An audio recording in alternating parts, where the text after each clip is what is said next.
Good morning बच्चों, मैं हूं अमित तिवारी और आप देख रहे हैं अपने YouTube channel focus on physics. तो बच्चों, हम लोग क्लास 10th में भी क्या पढ़ रहे हैं? हम लोग पढ़ रहे हैं एसिड्स, बेसिस एंड सॉल्ट्स के बारे में। एसिड पढ़ चुके हैं पहले, बेस भी पहले पढ़ चुके हैं।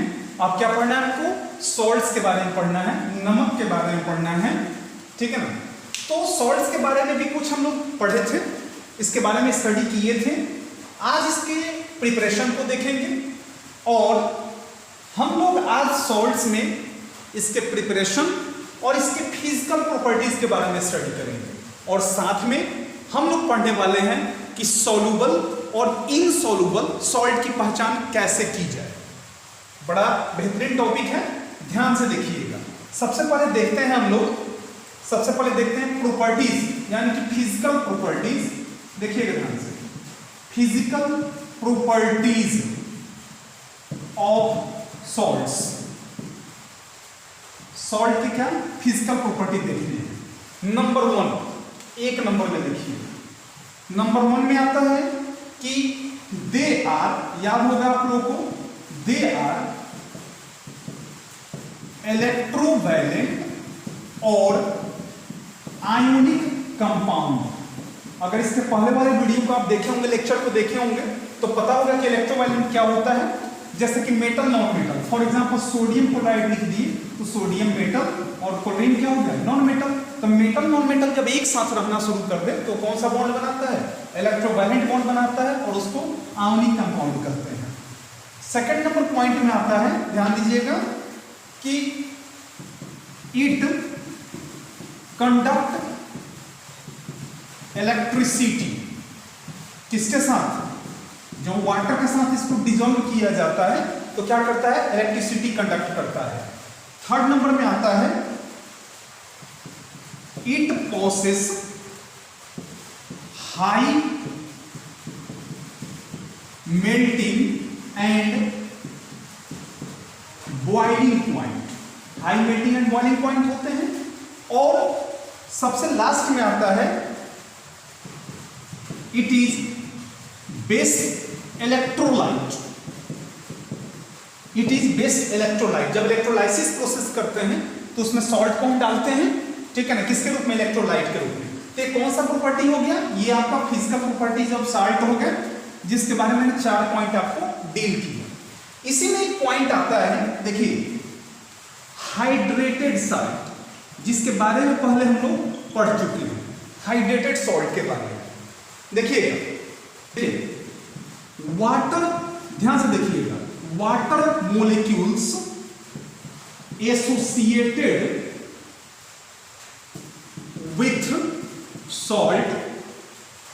with salts are known as water of crystallization। known as water of crystallization, यहां लिख देते हैं इसको, water of crystallization, water of crystallization।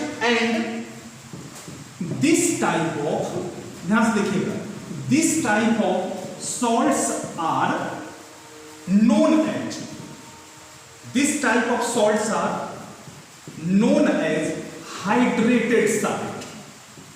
उसको क्या कहते हैं? हाइड्रेटेड सॉल्ट कहते हैं। जिस सॉल्ट में वाटर का मॉलिक्यूल हो उसको क्या कहेंगे हम? Water of crystallisation.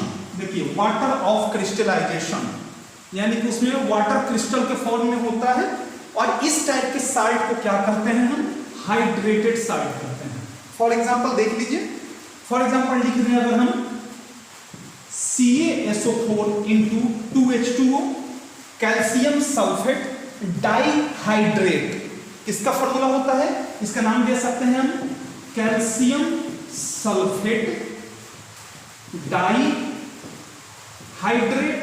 और इसको शॉर्ट में क्या कहा जाता है? किसका फॉर्मूला है? याद होगा, इसके पहले वाला क्लास किए होंगे तो इसको जिप्सम कहते हैं। उसी तरह बहुत सारा फॉर्मूला है। जिस सॉल्ट के साथ, यहाँ पर सॉल्ट है ना, इसके साथ क्या जुड़ा हुआ है? वाटर के मॉलिक्यूल्स जुड़े हुए हैं। तो जिस सॉल्ट के साथ वाटर का मॉलिक्यूल जुड़ा हुआ हो उसको हाइड्रेटेड सॉल्ट कहते हैं। यानी कि जिस सॉल्ट में वाटर प्रेजेंट होता हो, ठीक है ना, क्रिस्टल के रूप में, उसको क्या कहेंगे हम, हाइड्रेटेड सॉल्ट नाम देते हैं। अब देखते हैं हम लोग, अब इसके बाद वाले क्लास में हम लोग देखने वाले हैं, अभी जस्ट पढ़ने वाले हैं, क्लास में नहीं, अभी जस्ट पढ़ने वाले हैं, सोलूबल और इनसोलूबल सॉल्ट की पहचान कैसे करें। ठीक है ना, मिटाई से बच्चों। चलिए नेक्स्ट हम आगे पढ़ते हैं, मिटाई से नेक्स्ट हम लोग पढ़ते हैं, हम लोग सोलूबल और इनसोलूबल सॉल्ट की पहचान कैसे करें।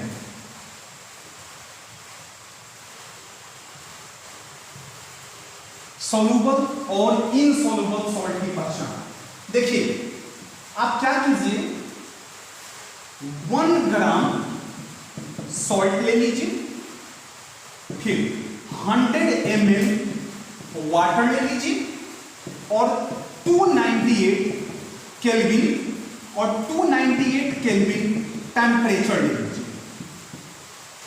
ठीक है ना, अगर 298 केल्विन पर 100 ml वाटर में 1 ग्राम सॉल्ट डिसॉल्व हो जाता है, सॉल्ट किसके रूप में, सब्सटेंस के रूप में, याद रखिए, अगर 298 केल्विन टेम्परेचर पर 100 ml वाटर में 1 ग्राम सॉल्ट डिसॉल्व हो जाता है तो उसको हम सोलूबल सॉल्ट कहते हैं, सोलूबल सॉल्ट कहेंगे। अब देखिए दूसरा पॉइंट, इधर सेकेंड, अगर 0.1 ग्राम सॉल्ट हो, 0.1 ग्राम सॉल्ट हो, 100 ml वाटर हो और 298 केल्विन टेम्परेचर हो, तब उसको, यानी कि अगर 298 केल्विन पर 100 ml वाटर में अगर 1 ग्राम सॉल्ट डिसॉल्व होता है तो उसको सोलूबल सॉल्ट कहेंगे। अगर 0.1 ग्राम ही डिसॉल्व हो पाए तो उसको कहेंगे हम पार्शियली सोलूबल सॉल्ट कहते हैं। और थर्ड नंबर में आता है, देखिएगा थर्ड में आता है, देख सकते हैं इसमें कि अगर थर्ड नंबर में आता है कि अगर लेस देन 0.1 ग्राम सॉल्ट हो, लेस देन 0.1 ग्राम सॉल्ट हो, 100 ml वाटर हो, ठीक है ना, और 298 केल्विन टेम्परेचर हो, यानी कि देखिए अगर 100 ml वाटर में 298 केल्विन पर 1 ग्राम सॉल्ट डिसॉल्व होता है तो उसको सोलूबल सॉल्ट कहेंगे।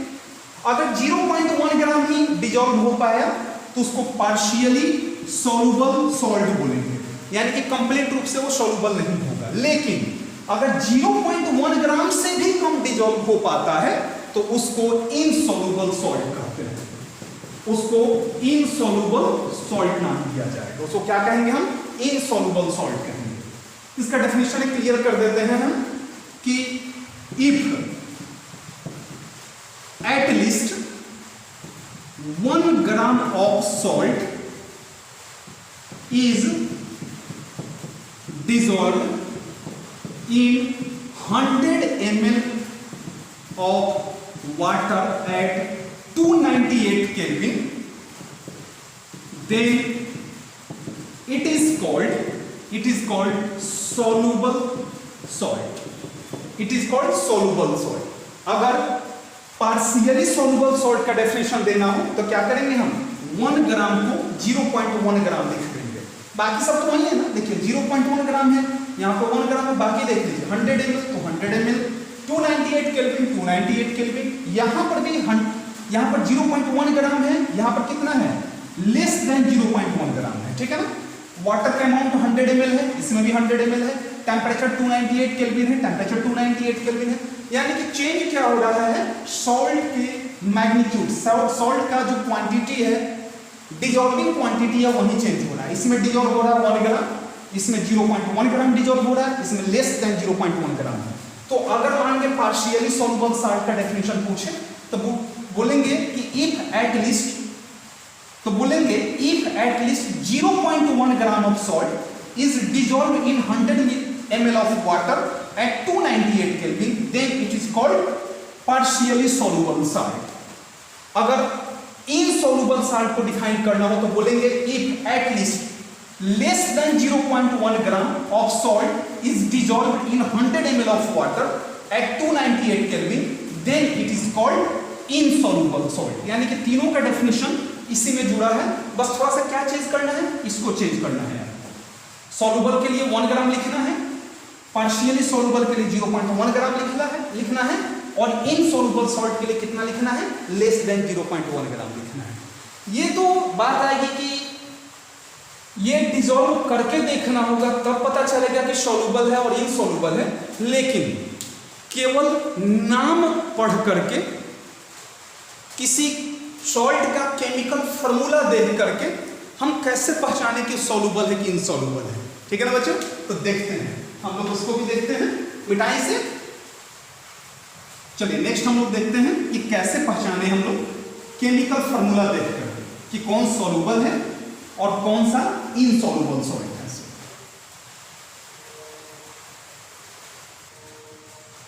देखिए बच्चों, नाम देख करके कैसे पहचाने हम, उसके बारे में अभी तो हम लोग बस पढ़े कि वाटर का साथ डिजॉल्व कीजिए, तो उसमें बहुत सारा प्रॉब्लम है, आपको डिजॉल्व करना होगा, 1 ग्राम ही मेजर करना होगा, मतलब सब मेजरमेंट एक्यूरेट होना चाहिए।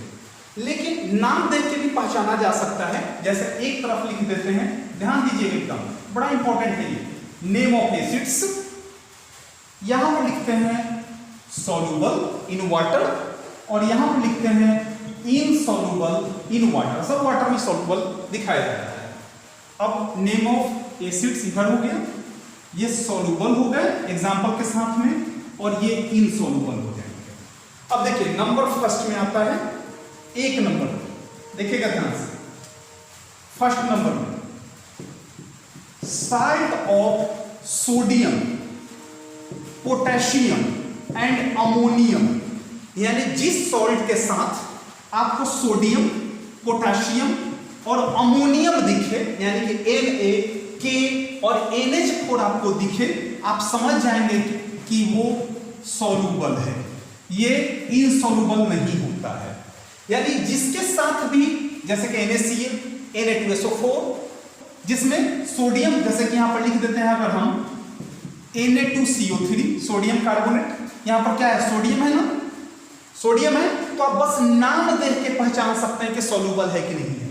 अगर जिस सॉल्ट में आपको सोडियम, पोटेशियम या अमोनियम दिख जाए, आप समझिएगा कि वो सॉल्युबल है। कौन कौन है, सोडियम, पोटेशियम एंड अमोनियम, वो सॉल्युबल होंगे। ये इनसॉल्युबल होता ही नहीं है वाटर में, ठीक है ना। Second number point number second, ध्यान से देखिएगा ये पॉइंट नंबर सेकंड, कि अगर नाइट्रेट्स हो या नाइट्राइट्स हो, नाइट्रेट्स यानी कि NO3, ठीक है ना, नाइट्रेट्स हो और क्या हो, नाइट्राइट्स हो, तो अगर कि all metal salts with, all metal salts with कौन कौन, nitrates, with nitrates and nitrites हो, यानी कि जिसमें, जिस सॉल्ट में आपको नाइट्रेट दिखे या नाइट्राइट दिखे, तो आप समझ जाएंगे कि वो सब सॉल्युबल होते हैं, ये किसी के साथ इनसॉल्युबल नहीं होता है। तो 2 चीजें मिली जो वाटर के साथ इनसॉल्युबल नहीं होता है, कौन कौन, सोडियम, पोटेशियम एंड अमोनियम जिसके साथ होता हो, जिस सॉल्ट में sodium, potassium, ammonium, nitrates, nitrites हो। लेकिन ये सबके लिए है, और ये क्या है, केवल किसके लिए है, मेटल के लिए है। तो अलग अलग देखते हैं, जिस सॉल्ट में सोडियम, पोटेशियम एंड अमोनियम हो वो सॉल्युबल होते हैं, इनसॉल्युबल नहीं होता है। अच्छा, जिस मेटल के साथ नाइट्रेट हो या नाइट्राइट हो, यहां लिख दिया मैंने, all metal salts with nitrate, nitrite हो, वो क्या होता है, मेटल के साथ अगर नाइट्रेट, नाइट्राइट होता हो तो क्या होगा, सॉल्युबल होगा। जैसे एग्जांपल देखिए, PbNO3 का होल 2 लीड नाइट्रेट, तो यहां पर आपको क्या दिखा, पता करना है कि ये सॉल्युबल है कि नहीं है। यह नाइट्रेट दिख गया ना, तो आप समझ जाएंगे कि ये सॉल्युबल है। नाइट्रेट दिखा यानी कि सॉल्युबल है। ये मेटल है, ये नाइट्रेट है, तो मेटल जब नाइट्रेट के साथ हो तो जो सॉल्ट बनेंगे वो सॉल्युबल होंगे। चलिए थर्ड नंबर में आते हैं, देखते हैं थर्ड पॉइंट में, इसको मिटा दे दोनों पॉइंट को। पॉइंट नंबर 3 देखिए, समझ में आया? जिसमें सोडियम, पोटाशियम और अमोनियम हो वो क्या होता है? सॉल्युबल इन वाटर होता है। और जिस मेटल के साथ नाइट्रेट या नाइट्राइट होता हो वो भी सॉल्युबल होता है। पॉइंट नंबर 3 देखिए, पॉइंट नंबर 3, मेटल कार्बोनेट। देखिएगा, मेटल कार्बोनेट्स, इसमें अगर सोडियम कार्बोनेट के साथ हो, पोटेशियम कार्बोनेट के साथ हो या अमोनियम कार्बोनेट के साथ हो, यानी कि मेन क्या मिला हमको, पहले मैंने बता दिया है कि जिसमें सोडियम, पोटेशियम और अमोनियम होता है वो क्या होता है? सॉल्युबल होता है। इसमें सोडियम है, इसमें पोटेशियम है, इसमें क्या है? अमोनियम है। अब ये सब सॉल्युबल होते हैं, लेकिन सोडियम, पोटेशियम और अमोनियम को छोड़ करके remaining all are insoluble. Remaining all are insoluble, जैसे मैंने लिख दिया CaCO3 कैल्शियम कार्बोनेट, हमने लिख दिया यहां पर MgCO3 मैग्नीशियम कार्बोनेट। तो यहां पर कैल्शियम है जो कि इस लिस्ट में अवेलेबल नहीं है, तीन ही चीजें ना, सोडियम, पोटेशियम और अमोनियम। ये तो कैल्शियम आ गया, मैग्नीशियम आ गया जो इस लिस्ट में अवेलेबल है ही नहीं, तो ये क्या होगा? इनसॉल्युबल होगा, ये वाटर के साथ इनसॉल्युबल होंगे। 4 नंबर देखिए, नंबर 4। अब आता है नंबर 4 में metal sulphides and sulphides. Metal sulphide and sulphides, यहां पर देखिए सल्फाइड है और सल्फाइड्स है। सल्फाइड का फॉर्मूला SO3 और सल्फाइड का S होता है। इसमें भी सेम सिचुएशन, अगर यहां पर सोडियम है, पोटेशियम है और अमोनियम है, पूरा कहानी इसी का है, सोडियम, पोटेशियम और अमोनियम का है। जैसे मान गए कि अगर सोडियम सल्फाइड के साथ है, अगर पोटेशियम सल्फाइड के साथ है और अमोनियम भी किसके साथ? सल्फाइड के साथ है, तो ये क्या हो जाएगा? ये सॉल्युबल होंगे। अगर सल्फाइड के साथ हो, जैसे सोडियम सल्फाइड के साथ हो Na2SO3, पोटेशियम सल्फाइड के साथ हो यहां पर लिख सकते हैं K2SO3, और अमोनियम अगर सल्फाइड के साथ हो NH4 ये किसका टर्म है? ये सल्फाइड का टर्म है। ये किसका टर्म है? ये सल्फाइड, सल्फाइड्स है, और ये क्या है? सल्फाइड है। अलग अलग मैंने डिफरेंशिएट कर दिया, इसको लिख दिया मैंने, ये सल्फाइड्स है और ये क्या है? सल्फाइड्स है। ये सल्फाइड T वाला सल्फाइड का फॉर्मूला होता है और ये किसका होता है? सल्फाइड का फॉर्मूला होता है। यानी कि सल्फाइड S होता है और सल्फाइड क्या होता है? SO3 होता है। आया समझ में? और रिमेनिंग, फिर बात आ गई जो बच गया, रिमेनिंग ऑल आर इनसॉल्युबल। जितने बच गए वो इनसॉल्युबल होते हैं। उम्मीद है समझ में आ रहा होगा। चलिए फिफ्थ और लास्ट नंबर देखते हैं, यानी कि पूरी कहानी किसकी है? देखो तो सोडियम, पोटेशियम और अमोनियम की कहानी है।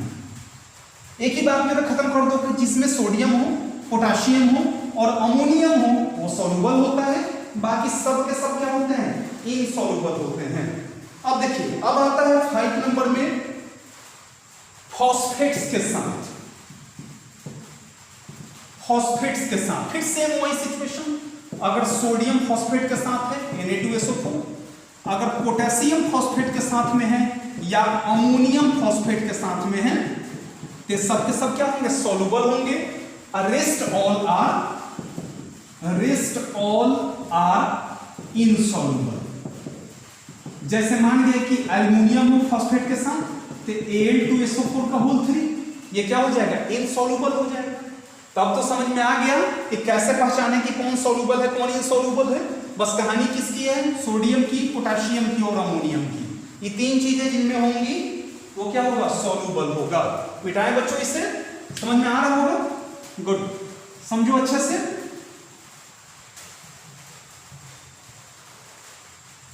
चलिए नेक्स्ट देखते हैं हम लोग प्रिपरेशन ऑफ सॉल्ट्स। ये तो क्लियर हो गया इतना। अब देखते हैं हम लोग, हेडिंग दीजिए नोट्स पर, हेडिंग दीजिए नोट में, preparation of salts, preparation of salts. First number देखिए, फर्स्ट नंबर में आता है, फर्स्ट नंबर में बाई, ध्यान से देखिएगा, प्रिपरेशन पढ़ रहे हैं, by direct combination of metal and non metal, by direct combination of metal and non metal. जैसे सोडियम मेटल है, क्लोरीन नॉन मेटल है, दोनों को कंबाइन कर दो, NaCl बना दिया, क्योंकि NaCl क्या होगा यहाँ पे सॉल्ट के रूप में माना जाएगा, ये सॉल्ट हो गया। एक और एग्जांपल ले सकते हैं, आयरन को ऑक्सीजन के साथ रिएक्शन कर दीजिए, आयरन ऑक्साइड बना दिया तो FeO बना दिया, ये भी क्या हो जाएगा, ये भी सॉल्ट हो जाएंगे, इसको भी सॉल्ट कहेंगे। उसके बाद थर्ड नंबर में अगर Fe को S के साथ रिएक्शन करा दिए, ये Fe2S हो गया, ये भी क्या हो जाएगा, इसको भी सॉल्ट बोलेंगे। यानी कि अगर मेटल नॉन मेटल को डायरेक्ट कंबाइन कर दे, कुछ सर्टेन मेटल को डायरेक्ट कंबाइन कर दे कुछ नॉन मेटल के साथ में, तो क्या बना देता है, सॉल्ट बना देता है। सेकंड प्रिपरेशन इसका देखिएगा ध्यान से, सेकंड में बाई डीकंपोजिशन ऑफ किसके साथ, विथ एन एसिड, यानी कि जितना मैं बताऊंगा इसमें इस टर्म में वो सब एसिड के साथ होगा। तो डिकम्पोजिशन पहला किसके साथ, फर्स्ट नंबर में आता है हाइड्रोजन कार्बोनेट, हाइड्रोजन कार्बोनेट, ये किसके साथ आता है, हाइड्रोजन कार्बोनेट, यानी कि HCO3, ठीक है ना। अगर इस हाइड्रोजन कार्बोनेट कोई भी मेटल के साथ हो, अगर जैसे NaHCO3 metal hydrogen carbonate, by भी कहते हैं इसको, मेटल बाई कार्बोनेट भी कह सकते हैं। तो NaHCO3 को अगर एसिड के साथ रिएक्शन करा दे, मैंने पहले ही बोला है कि एसिड के साथ इसका क्या करना है, डिकम्पोजिशन करना है, तोड़ना है किसके साथ रख करके, एसिड के साथ रख करके। तो NaHCO3 को जब HCl के साथ रिएक्शन करेंगे तो NaCl के साथ रिएक्शन कर लेगा तो NaCl बना दिया, प्लस HCO3 जब टूटेगा तो H2O और प्लस क्या बना देगा, CO2 गैस रिलीज होगा।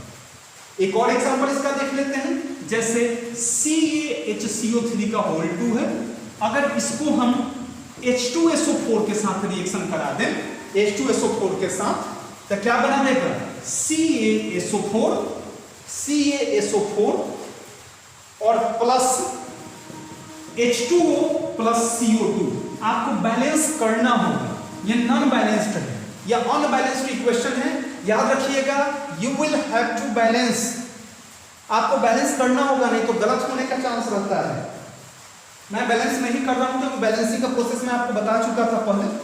चलिए सेकंड नंबर देखते हैं, सेकंड का B नंबर, ये तो था A नंबर, इसका डिकम्पोजिशन किए हैं हाइड्रोजन कार्बोनेट का। अब आगे डिकम्पोजिशन करते हैं हम लोग, एग्जाम्पल के साथ में चलेंगे, टेंशन मत लीजिए। सेकंड नंबर में देखते हैं हम लोग कार्बोनेट का डिकम्पोजिशन, यानी कि B नंबर, सेकंड का क्या नंबर, B। ये तो भी देखे हैं, किसका किए हैं हम लोग, हाइड्रोजन कार्बोनेट के साथ किए हैं, ठीक है। अब सिंपल कार्बोनेट के साथ कोई मेटल कार्बोनेट अगर है हमारे पास, मेटल कार्बोनेट है, अगर उसको एसिड के साथ रिएक्ट करा है, जैसे metal carbonate for example CuCO3, copper carbonate CuCO3 अब प्लस HCl, तो Cu किसके साथ, Cl के साथ, तो CuCl2 बना दिया। सेम चीज बनाएगा H2O प्लस CO2, कार्बोनेट हो या हाइड्रोजन कार्बोनेट हो, उसमें वाटर और CO2 बनना ही है, बस आपको बैलेंस करना बड़ा जरूरी होगा। अगर आप बैलेंस नहीं करते हो तो मैक्सिमम चांस है गलत होने का, ठीक है ना।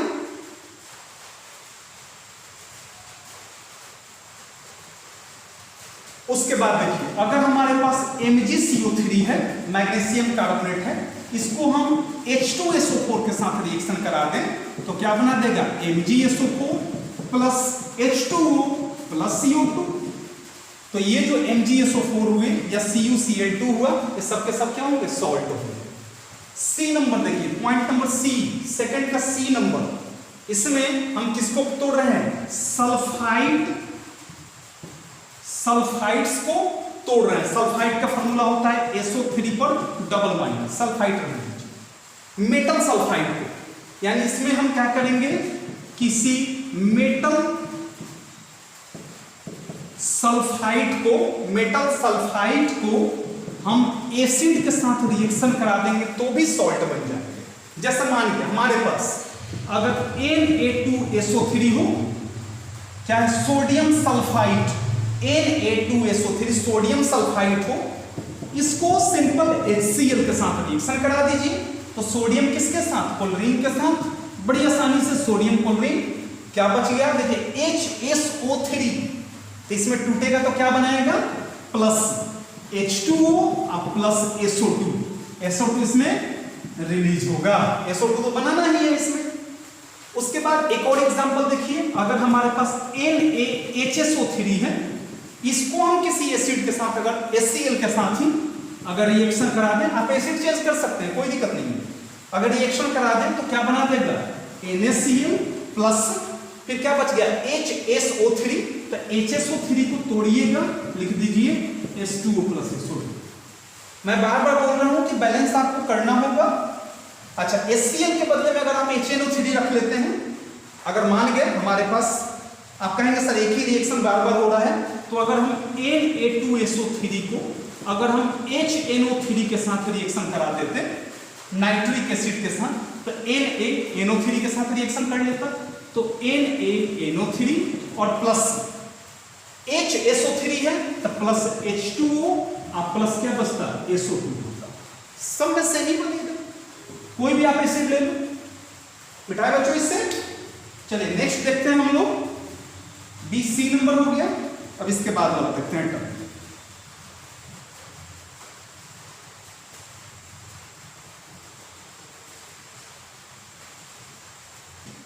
डी नंबर में मेटल सल्फाइड्स का, यानी किसका हम डिकम्पोजिशन कर रहे हैं, सल्फाइड का, किसके साथ, एसिड के साथ। इस कंडीशन में भी सॉल्ट बनेंगे। जैसे अगर हम पोटेशियम सल्फाइड हो को अगर हम H2SO4 के साथ रिएक्शन करा दें, बड़ा आसान है, पोटेशियम को सल्फेट के साथ रिएक्शन कर लो। अगर रिएक्शन बनाने आपको नहीं आता है तो please chemical reaction and equation जो चैप्टर है, जिसका वीडियो मैंने अपलोड कर दिया है, उसको आप देख लीजिएगा, आपको रिएक्शन सॉल्व करने आ जाएगा, बैलेंस करने आ जाएगा, केमिकल फॉर्मूला बनाने आ जाएगा। उसको आप जरूर देखिएगा, नहीं तो ये समझने में काफी दिक्कत होने वाली है, बहुत प्रॉब्लम होगा। तो पोटेशियम किसके साथ, सल्फेट के साथ, तो K2SO4 प्लस H और 2S बच गया, तो H2S हाइड्रोजन सल्फाइड यहां पर रिलीज होगा। यानी कि जब हम मेटल सल्फाइड को डिकम्पोज करेंगे तो हाइड्रोजन सल्फाइड यहां पर रिलीज होगा और सॉल्ट बनाएंगे। ये क्या हो जाएगा, ये सॉल्ट होगा, ये हाइड्रोजन सल्फाइड होगा, इसका नाम देंगे हाइड्रोजन सल्फाइड। उसके बाद एक और एग्जांपल देख लीजिए, जैसे मान लीजिए कि अगर हम ZnS को अगर H2SO4 के साथ रिएक्शन करा दें तो क्या बना देगा, ZnSO4 प्लस H2S बना देगा। अगर हम सोडियम सल्फाइड को HNO3 के साथ रिएक्शन करा दें तो क्या बना देगा, NaNO3 प्लस हाइड्रोजन सल्फाइड बना देगा। यानी कि हर एक कंडीशन में हाइड्रोजन सल्फाइड ही रिलीज हो रहा है। चलिए डी नंबर हो गया। ई नंबर में अगर मेटल नाइट्रेट्स को तोड़े, अगर मेटल नाइट्रेट्स को एसिड के साथ डिकम्पोज करें तो इस कंडीशन में भी क्या बनाएगा, सॉल्ट ही बनाएंगे। जैसे अगर KNO3 पोटेशियम नाइट्रेट को अगर हम H2SO4 के साथ रिएक्शन करा दें, ज्यादातर मैं H2SO4, HCl, HNO3 के साथ रिएक्शन करा रहा हूं। एक तो आसान है, आपको याद करने में समझने में काफी आसानी होगी, और एग्जामिनेशन पॉइंट ऑफ व्यू से भी आपको लिखने में काफी आसानी होगी, ठीक है ना, समझ में भी अच्छे से आएगा, इसलिए मैंने ऐसे एसिड्स का रिएक्शन में ज्यादा कराता हूँ। यही जनरली यही सब यूज होता ही है मैक्सिमम। तो पोटेशियम किसके साथ, सल्फेट के साथ, तो क्या बना देगा K2SO4, अब प्लस देखो H है और NO3 है, तो HNO3 बना देगा, नाइट्रिक एसिड बनाएगा, ठीक है ना। तो ये K2SO4 जो हुआ वो सॉल्ट हो गया। तो इस तरह से हम फॉर्म कर सकते हैं, बना सकते हैं। लेकिन एक चीज देखिए, ये कंप्लीट है, ये कंप्लीट, ये तो आपने बना दिया कि हाँ यही होगा, लेकिन इसको हम जनरली ऐसे नहीं लिखेंगे। लिखेंगे कैसे, KNO3 को H2SO4 के साथ हम, ये हाइड्रोजन का यहां पर पार्शियली रिप्लेसमेंट होता है, यानी कि यहां पर H2 जो है वो एक ही H लॉस करेगा, तो KHSO4 तब नाइट्रिक एसिड बनाएगा, HNO3 बनाएगा। तो आप कोशिश कीजिएगा पार्शियल रिप्लेसमेंट कराने का, किसका, हाइड्रोजन का। यहां कंप्लीट मैंने कराया है, जो कि ठीक नहीं है, आप लिख सकते हो लेकिन सही नहीं है। ज्यादा बेहतर होगा कि आप ये लिखेंगे, पार्शियल रिप्लेसमेंट कराएंगे तो ज्यादा अच्छा होगा। बेटा ऐसे बच्चों, चलिए नेक्स्ट देखते हैं हम लोग 4 नंबर। ये तो सेकंड का कहां तक था, ई तक था। अब 4 नंबर देखिए, सेकंड का ई तक था कि थर्ड का, सेकंड या थर्ड जो भी है। अब हम लोग 4 नंबर देखने वाले हैं। देखिए सेकंड नंबर ही देखे थे हम लोग, अब हम लोग देखते हैं हम लोग थर्ड नंबर में जो भी पॉइंट है, आप देख लीजिएगा, अपना पॉइंट इधर उधर हो जाएगा तो क्या फर्क पड़ता है। अब देखिए थर्ड नंबर में न्यूट्रलाइजेशन रिएक्शन, याद आया कुछ, एसिड में भी और बेस में भी, न्यूट्रलाइजेशन रिएक्शन में भी साल्ट प्रिपेयर होता है। क्या करते हैं हम लोग, किसी बेस को हम एसिड के साथ रिएक्शन करा देते हैं, तो क्या बना देता है, सॉल्ट बना देता है और वाटर बना देता है। जैसे बहुत सारे एग्जांपल ले सकते हैं हम लोग। देखिए बेस को एसिड के साथ, एक इनसॉल्युबल बेस ले लीजिए, मैं इसको लिख दे रहा हूं, एक इनसॉल्युबल बेस ले लीजिए, इसको आप एसिड जो डाइल्यूटेड है उसके साथ रिएक्शन करा दीजिए, तो सॉल्ट बनेगा और प्लस क्या बनाएगा, वाटर बनाएगा। यहां पर ध्यान दीजिए, इनसॉल्युबल बेस जैसे MgO को HCl, कौन सा, HCl यहां पर डाइल्यूटेड है, के साथ रिएक्शन कराएंगे तो MgCl के साथ, तो क्या बना देगा MgCl2 और प्लस H2O, तो ये MgCl2 जो हुआ वो क्या हुआ, सॉल्ट हो गया। और एग्जांपल लेते हैं, जैसे CuO, ये इनसॉल्युबल है, को H2SO4 के साथ रिएक्शन करा दें, ये भी डाइल्यूटेड है, कंसंट्रेटेड नहीं होना चाहिए, तो क्या बना देगा CuSO4 के साथ, तो CuSO4 आप प्लस H2O बना दिया, ठीक है ना। अब अगर हम सॉल्युबल बेस को, देखिए अगर हम सॉल्युबल बेस को किसके साथ रिएक्शन करा दें, सॉल्युबल बेस को अगर हम एसिड, एसिड में कौन सा, डाइल्यूटेड एसिड के साथ रिएक्शन करा दें, तो क्या बनाएगा, सॉल्ट बनाएगा और वाटर तो बनाना ही है, ठीक है ना। यहां पर देखिए सॉल्युबल बेस क्या होगा, सोडियम होना चाहिए, पोटेशियम होना चाहिए, अमोनियम होना चाहिए। तो NaOH को हमने एसिड HNO3 के साथ रिएक्शन करा दिया, तो Na किसके साथ, NO3 के साथ, तो NaNO3 बना दिया और प्लस H2O बना दिया। ये सॉल्युबल बेस है। एक और एग्जांपल देखते हैं, जैसे अगर हमारे पास KOH है और इसको हम H2SO4 के साथ रिएक्शन करा दें, तो क्या बना देगा, K2SO4 और प्लस K2SO4 आप प्लस क्या बना देगा, H2O बना देगा, ठीक है। अब एक चीज बताओ कि ये NaNO3 और K2SO4 सॉल्युबल साल्ट होंगे या इनसॉल्युबल साल्ट होगा, याद होगा मैंने बताया था,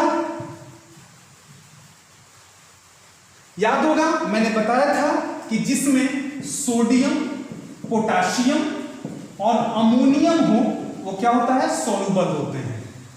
तो यहां पर NaNO3 है, सोडियम है ना तो सॉल्युबल, यहां पर पोटेशियम है तो सॉल्युबल हो जाएगा।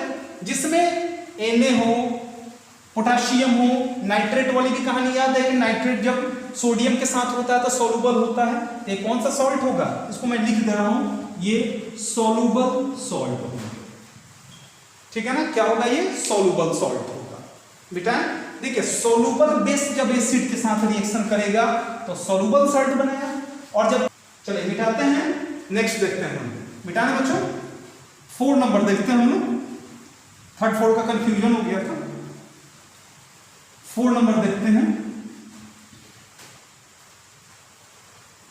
कुछ हाई रिएक्टिव मेटल होते हैं,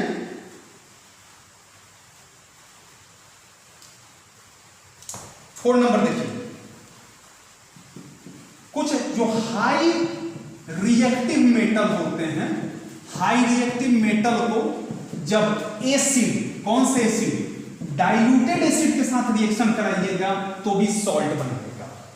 जैसे मान के high reactive metal for example sodium, potassium, calcium, magnesium etc हो। जैसे मान गए हमारे पास सोडियम है, इसको क्लोरीन के साथ रिएक्शन करा दिए,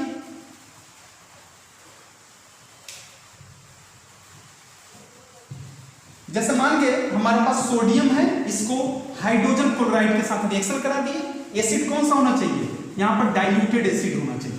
तो क्या बना देगा NaCl, और क्या बच गया बेचारा हाइड्रोजन, तो हाइड्रोजन गैस रिलीज होगा।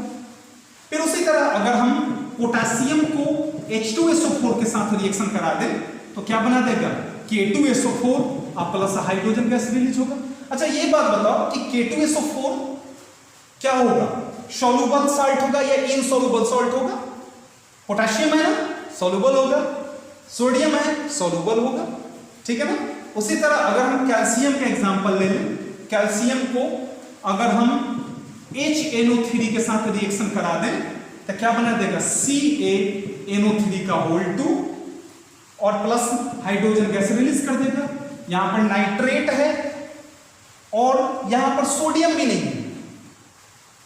याद रखो मैंने बताया था कि नाइट्रेट जब सोडियम, पोटेशियम और अमोनियम के साथ हो, यहां पर क्या है कैल्शियम है ना, तो ये इनसॉल्युबल सॉल्ट होंगे। ये क्या होगा, ये सॉल्युबल होगा और ये क्या होगा इनसॉल्युबल सॉल्ट होगा। किसके साथ, वाटर के साथ इनसॉल्युबल सॉल्ट होगा। मिटाए बच्चों। चलिए नेक्स्ट और लास्ट 5 नंबर, प्रिपरेशन नंबर 5 देखते हैं हम आज के लिए। लास्ट है बच्चों 5 नंबर। देखिए by 5 number, by double displacement reaction, by double displacement reaction पर भी सॉल्ट बनता है। जैसे अगर AgNO3 है को हाइड्रोजन सल्फाइड के साथ हमने रिएक्शन करा तो ये बना देगा Ag2S 1 2 3 4। मैंने बताया था डबल डिस्प्लेसमेंट रिएक्शन फर्स्ट और लास्ट मिलता है, और लास्ट सेकंड और फर्स्ट का सेकंड एक साथ मिलता है। और क्या बच गया हमारे पास, H बच गया और NO3 बच गया, तो यहां पर प्लस HNO3 बना देगा। अब देखो ये जो Ag2S है, यहां पर याद करो न सोडियम है न पोटेशियम है और न ही अमोनियम है, तो ये प्रेसिपिटेट बनाएगा, यानी कि इनसॉल्युबल सॉल्ट बनाएगा। ये कौन सा सॉल्ट होगा, इनसॉल्युबल सॉल्ट। ये तरीका होता है प्रेसिपिटेट को डिनोट करने का। तो ये कौन सा सॉल्ट बना देगा, इनसॉल्युबल सॉल्ट बना देगा। एक और एग्जांपल लेते हैं। जैसे मान गए हमारे पास CaCl2 प्लस Na2CO3 हो, सोडियम कार्बोनेट हो, तो Ca किसके साथ, CO3 के साथ, तो CaCO3 और प्लस Na किसके साथ, Cl के साथ, तो प्लस NaCl बना दिया। अब बताओ एक चीज, अब आप लोग बताइए कि CaCO3 जो है ये कैल्शियम है तो प्रेसिपिटेट बनाएगा, यानी कि ये कौन सा सॉल्ट होगा, ये इनसॉल्युबल विथ वाटर सॉल्ट होगा। और ये क्या होगा, सोडियम है तो कौन सा सॉल्ट होगा, ये सॉल्युबल सॉल्ट होगा। समझ में आया आप लोगों को, उम्मीद है समझ में आया होगा। ये डबल डिस्प्लेसमेंट रिएक्शन के थ्रू ये जो साइन दिया जा रहा है ऐसे, इसका मतलब होता है प्रेसिपिटेट, PPT, शॉर्ट में लिखते हैं PPT, इसको हम प्रेसिपिटेट कहते हैं। के प्रिपरेशन हम लोग पढ़ लिए, हम लोग अच्छे से, शायद दिक्कत नहीं हुआ। सॉल्युबल और इनसॉल्युबल की पहचान करने भी आ गई आप लोगों को।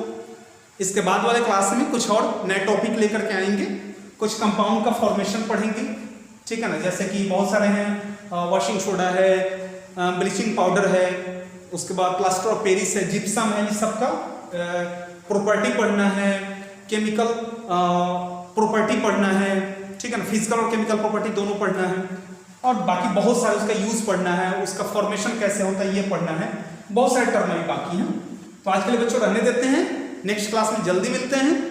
तब तक के लिए खुश रहिए, स्वस्थ रहिए, सुरक्षित रहिए और सबसे इंपॉर्टेंट पढ़ते रहिए। Thank you so much Babu.